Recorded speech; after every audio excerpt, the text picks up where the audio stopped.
इसलिए मुझे थोड़ा ये हुआ। सर बिल्कुल ये प्लॉट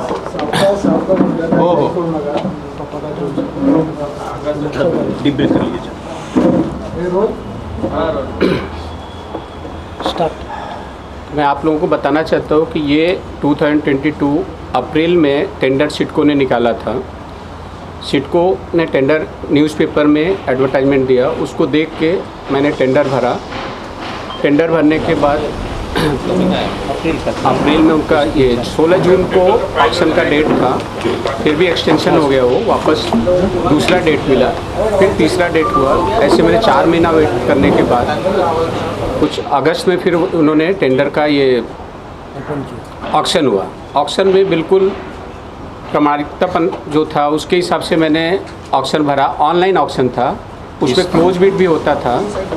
वो करने के बाद मेरा जो सेकंड ये मुझसे नीचे थे उनके और मेरे रेट में 1,64 लाख का डिफरेंस था। मतलब हाईएस्ट बिडर था मैं, और उसमें भी 1,64 लाख का डिफरेंस था। ये देने के बाद में मुझे अलॉटमेंट लेटर मिला 13 मार्च 2023 को। 13 मार्च 2023 को मुझे अलॉटमेंट लेटर मिला। 16 जून 2023 को लीज एग्रीमेंट हुआ जो 60 इयर्स के लिए देती है सिडको। और उसके बाद मैंने सीसी के लिए अप्लाई किया। सीसी का मुझे 4 जून 2024 को सीसी मिला। वो भी बहुत ही प्रॉब्लम के बाद ही मिला था। फिर सेकंड रिवाइज सीसी मुझे मिला इस 22 दिसंबर 2024 को। सारे एनओसीज और रिक्वायरमेंट जो भी थे कंप्लायंस के साथ में मैंने ये बिल्डिंग को बनाया। बिल्डिंग बनाने के बाद फिर जो भी एनओसीज लगता है वो एनओसी सारे अथॉरिटीज़ के पास जाके कंप्लायंस पूरा करने के बाद उन लोगों ने चेक किया। चेक करने के बाद मुझे एनओसी इशू किया। लास्ट में एक एनओसी था जो फायर का, उस पर बहुत तकलीफ़ हुआ मुझे, और सर के हेल्प से मुझे ये सब एनओसी वो लास्ट में मुझे दिया उन्होंने। फिर अभी हमने इसके लिए ओसी के लिए अप्लाई किया क्योंकि काम कंप्लीट हो गया। As per rule, as per law जो भी था सिडको का और एनएमएफसी का, उनके हिसाब से मैंने पूरा कंप्लायंस कंप्लीट किया। एक भी ऐसा कुछ भी नहीं था जो मैंने नहीं किया, क्योंकि मुझे पता है कि हॉस्पिटल है यहाँ पे, उस हिसाब से लोग आएंगे, किसी को कुछ तकलीफ़ नहीं होनी चाहिए। क्योंकि सिडको या एनएमएफसी ने जो रूल बनाया है वो हमारे लिए बनाया है, हमारे लोगों के लिए बनाया है। फायर हो, ड्रेनेज हो, और पेशेंट का सेफ्टी हो, लोगों का सेफ्टी हो, हाइजीन मेंटेन हो, वेंटिलेशन हो, सारी सुविधा के हिसाब से उन्होंने बनाया और हमने वैसा ही किया। तो फिर उन्होंने एनओसी दिया मुझे। फिर हमने 16 ये इसी महीने में 16 को हमने अप्लाई किया ओसी के लिए। उसके पहले मुझे पता चला कि यहाँ पे स्थानिक नगर सेवक है, तो उन्होंने एक प्रस्ताव लाया है इसमें सभा में, 21 नंबर का एजेंडा था कि ये हॉस्पिटल को एनएमएमसी को हैंडओवर कर दो। अभी सर हमने इतना मेहनत करके, मेरा हार्ड एंड मनी लगाया है, बहुत सारे लोन्स भी लिए, बहुत कुछ किया है, एक ड्रीम्स था, तो वो ड्रीम को पूरा करना है। और ये हॉस्पिटल ही बना रहे हैं सर, यहाँ पे किसी तरह का और कुछ होटल और किसी तरह का और दूसरी सुविधा नहीं है, सिर्फ हॉस्पिटल एंड मेडिकल स्टोर है और कुछ भी नहीं है। और ये ऐरोली के लोगों के लिए ही है, ऐसा नहीं कि यहाँ के बाहर के लोगों को सुविधा मिलेगी। मैं लास्ट 27 ईयर से ऐरोली में प्रैक्टिस कर रहा हूँ और इतना अच्छा रिलेशन है, ऐरोली ने इतना कुछ दिया है मुझे, तो आज मैं ये हॉस्पिटल किस लिए बना रहा हूँ? ऐरोली के लोगों के लिए बना रहा हूँ। ऐसा सिर्फ पैसा कमाने का उद्देश्य नहीं था। अगर पैसा कमाने का उद्देश्य होता तो इतना सारा और कुछ भी बिजनेस कर सकते थे, कहीं और जाके भी बिजनेस कर सकते थे। सिर्फ पैसा कमाना उद्देश्य नहीं था मेरा, था कि यहाँ के लोगों को इन्होंने दिया है तो इनको सुविधा दिया जाए, इनको उसका एडवांटेज मिले, और मैं यहीं पे रहूँ, यहीं पे रहना चाहता हूँ, यहीं पे रहता हूँ। तो मुझे आप लोगों से ये है रिक्वेस्ट कि आप लोग इस चीज़ को बिल्कुल, सारी लीगल डॉक्यूमेंट्स मेरे पास है, जो भी चाहिए मैं आप लोगों को सब दे रहा हूँ, एक एक चीज़, सारे एनओसीज, सीसी का कॉपी, बिड कैसे हुआ वो देता हूँ, लीज एग्रीमेंट, बाद में एक सर मॉडिफाई एग्रीमेंट होता है, वो भी 5 अगस्त 2020 इस पे 5 को लीज मॉडिफाइड एग्रीमेंट भी बनाया। उस मॉडिफाई एग्रीमेंट में क्या रहता है कि जो FSI हम परचेज़ करते हैं, एक्स्ट्रा FSI परचेज़ किया, उसके लिए भी मतलब पैसे जो लगते हैं वो हमने दिए और उस एग्रीमेंट के हिसाब से फिर से हमने पैसा भरा। तो सारे कंप्लायंस जितने भी थे, एक भी मैंने ऐसा नहीं है कि नहीं किया है, और सारे सेफ्टी का प्रिकॉशन लेते हुए, ध्यान में रखते हुए इस हॉस्पिटल को बनाया। और मैं चाहता हूँ कि इसका OC अभी मिलना चाहिए, इसका सुविधा लोगों को मिले। मेरा तो बस इतना ही कहना है। मैं यहाँ के स्थानिक कॉर्पोरेटर हैं, उनको भी बोलना चाहता हूँ, साहब आपके पास इतने सारे NMHC के पास प्लॉट है, आप ले लो, कोई भी हॉस्पिटल बना लीजिए, कोई दिक्कत नहीं है। ऑलरेडी सेक्टर 3 में इतना बड़ा हॉस्पिटल है, 20% कैपेसिटी पे भी काम नहीं कर रहा है, बाकी 80% ऐसे वेस्ट जा रहा है। इतना बड़ा इंफ्रास्ट्रक्चर है, इतनी बड़ी सब कुछ कंफर्टेबल जगह है वहाँ पे, चाहिए तो पूरा मल्टी स्पेशलिटी, सुपर स्पेशलिटी जो चाहिए वो बना सकते हैं सर। लेकिन वहाँ पे मैं देख रहा हूँ कि सिर्फ मैटरनिटी चल रहा है, बाकी कोई भी सुविधा नहीं है लोगों के लिए। लोग यहाँ से कलवा में जा रहे हैं, वाशी में जा रहे हैं, कहीं भी जा रहे हैं, तो क्या दिक्कत है सर? वो ऑलरेडी बना हुआ है, NMMC का ही है, वहाँ पे सारा स्टाफ है, सपोर्ट है, फैसिलिटी है, NMMC कर सकती है ना उनको। सर यही प्लॉट क्यों चाहिए, मुझे नहीं समझ में आ रहा है कि यही प्लॉट क्यों चाहिए। ऑलरेडी हमने अभी भरोसा किया सिडको पे, NMMC पे, गवर्नमेंट पे कि टेंडर प्लॉट में लेते हैं तो हम बना सकते हैं। अब मुझे क्या पता है सर कि अब टेंडर प्लॉट भी लिया और आप बोलोगे कल को दे दो मुझे, तो मैं कहाँ जाऊँगा?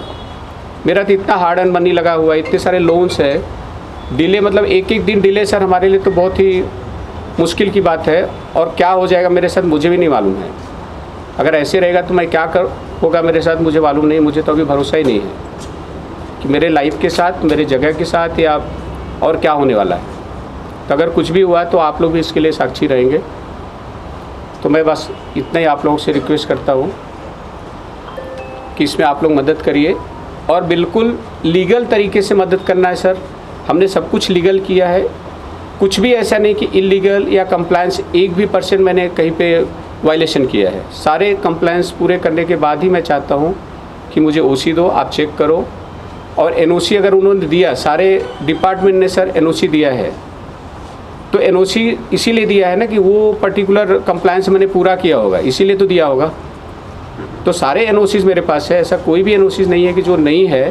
पूरे अथॉरिटी ने 2-2, 3-3 बार चेक करके दिया है। तो सिर्फ अब OC का है, तो मुझे लगता है कि OC मुझे मिलना चाहिए और मैं जल्द से जल्द हॉस्पिटल चालू करूं, लोगों की सुविधा के लिए हो, लोगों को इसका सुविधा मिले। प्रिकॉशनरी इस पे साइड से मैंने एक रीट पिटीशन भी किया है उच्चतम न्यायालय को, बॉम्बे हाई कोर्ट में, कि उसको वो भी संज्ञान में लें और जो भी है उसका सही मतलब लीगल तरीके से। मुझे इलीगल कुछ भी नहीं करना सर, ना मैंने किया। आज 27 ईयर से ऐरोली में हूँ। मेरा किसी के साथ किसी भी तरह का वाद विवाद, कोई पॉलिटिकल और कुछ भी मैं इसमें पढ़ता नहीं हूँ सर, ना आज तक मैंने किया।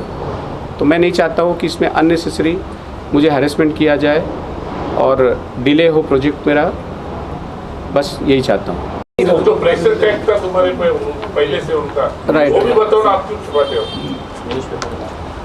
नहीं सर, क्या हुआ था कि जब भी मैंने ये प्लॉट लिया, मतलब टेंडर में मुझे निकला प्लॉट, उसके बाद ही सिडको में उनकी तरफ से कुछ लेटर गया था कि ये प्लॉट को हैंडओवर करना है।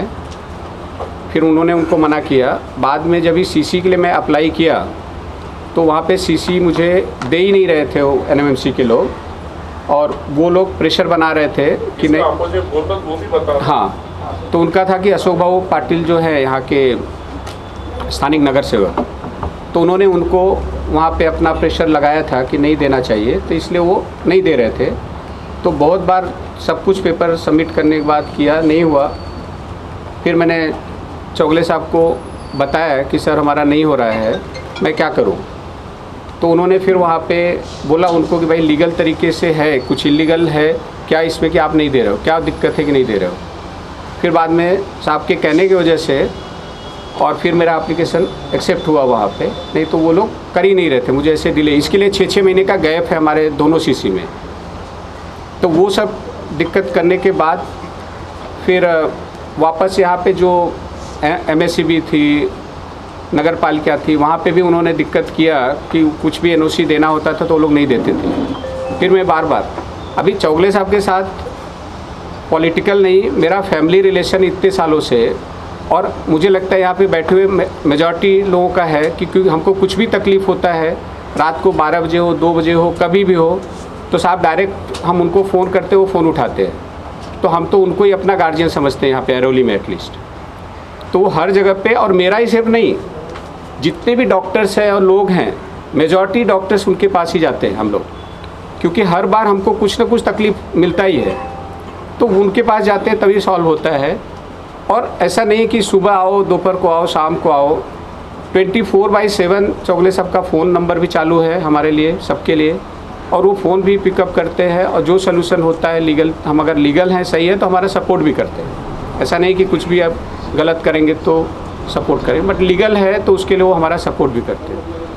ये होने के बाद दूसरा सीसी में फिर से वही दिक्कत आई, 6 महीना सीसी नहीं मिल रहा दूसरा, क्योंकि 1.1 का एफएसआई था, उसके हिसाब से हमने कंस्ट्रक्शन किया, और दूसरा जो एफएसआई परचेज़ करना था उसके लिए एक लेटर लगता है, तो वो भी मैंने अप्लाई किया था, उसमें भी 6 महीना लगा। फिर बाद में साहब को बोला कि अरे अब मैं क्या करूं, मेरा कंस्ट्रक्शन रुक गया, क्योंकि मैं नहीं चाहता था किसी भी तरह का इलीगल कुछ कंस्ट्रक्शन होना चाहिए। तो विद इन पीरियड टाइम में हो जाएगा तो अच्छा है। फिर उसके लिए वापस सेम प्रोसीजर हुआ, तो साहब ने वहाँ पे बोला कि भाई क्यों नहीं दे रहे, इतना लीगल है, सबसे बात किए, हम लोग गए भी उधर, तब जाके उन्होंने दूसरा सीसी दिया। तो ऐसे करके हर बार एक एक हर्डल कुछ ना कुछ उन्होंने डालते गए, और ये प्लॉट चाहिए बस, उनका एक ही है कि ये प्लॉट चाहिए। लेकिन क्यों चाहिए मुझे अभी तक समझ में नहीं आया कि साहब आपके पास प्लॉट की कोई कमी है क्या, एनएमसी के पास प्लॉट की कमी, आप ले लो, इतना बड़ा 4,500 स्क्वायर मीटर का यही सामने प्लॉट है, एनएमसी का हॉस्पिटल का रिजर्व प्लॉट है। लेकिन उनका बस, और मुझे बात भी नहीं करते, मिलते भी नहीं है, मुझे प्लॉट चाहिए, जिससे भी देखो, जहाँ भी देखो मुझे ये प्लॉट लेना है। मतलब उन्होंने इसको अपना ईगो मुझे लगता है बना के रखा है, मुझे नहीं समझ आया इसमें ईगो क्या बात है। आपने ये इशू लेकर आप